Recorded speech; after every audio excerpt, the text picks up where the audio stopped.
Is it permissible for your parents not to speak to you, i.e., severing kinship, for not obeying them in something that doesn't benefit them and possibly harming you? Or their excuse for something that is benefiting them is reputation. Um, if you would like an example, it's Please. like the cutting of the hair.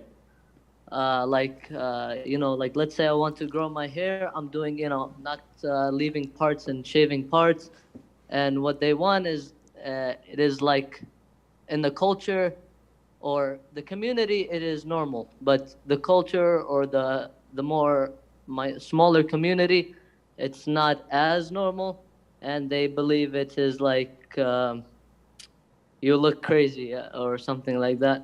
Are you And doing is it? are you doing qaza'? No, not at all. That's what they want.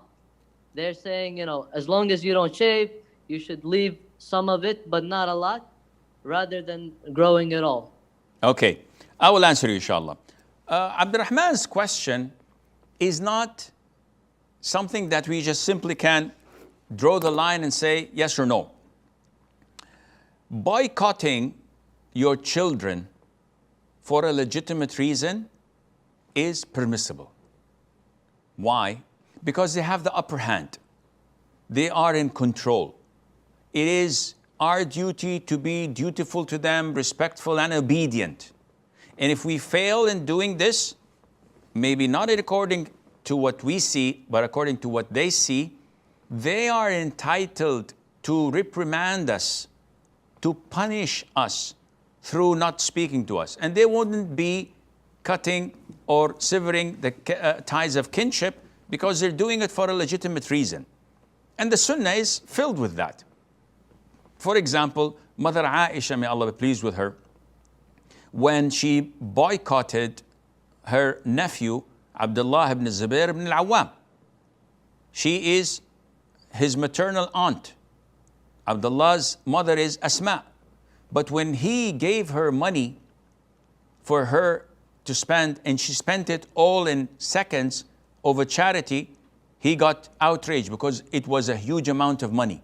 And he said, if she does not refrain from that, I'm going to put an authority on her expenditure so that she would not have any control over the wealth she has. And this is done with insane people, with people who are senile, or people who don't have control over what they spend. We call them in Arabic as-safih. So when she heard this, she was outraged. My nephew says this about me, and I am the wisest, or one of the wisest women of all times, and most knowledgeable, and I'm the wife of the Prophet ﷺ. I'm his maternal aunt. By Allah, I will not speak to him. So she boycotted him for a legitimate reason. And likewise, our parents are entitled to do such a thing if there is a legitimate reason. So if a father tells his son not to smoke, and the son is defiant and he smokes, or he parties, or he hangs out with bad company, and he doesn't listen to his father has the right to kick him out of the house, not to speak to him for a month or two, hoping that he will get back to his senses.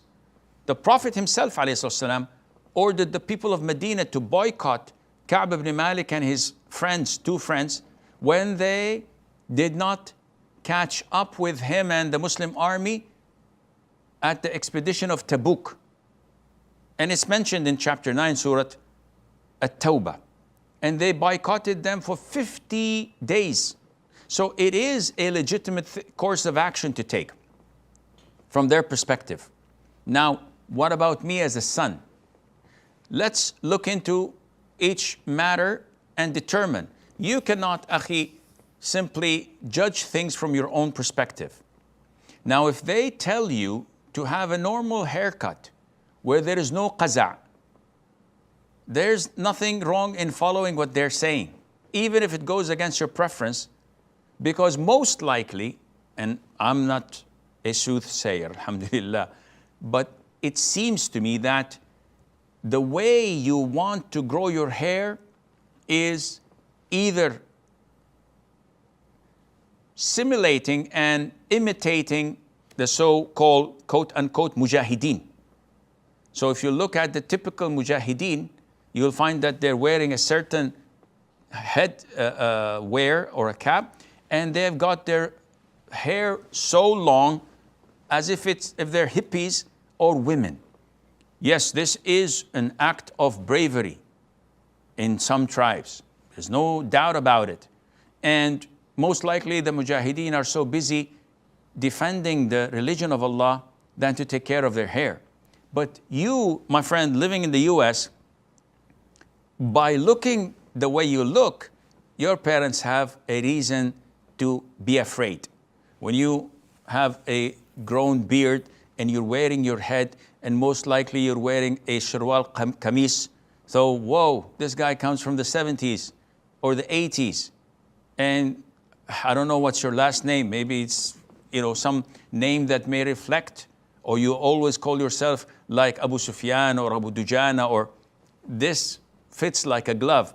This is a cause for them to be concerned, and you may rethink obeying them and being normal, and Allah knows best. Ishraq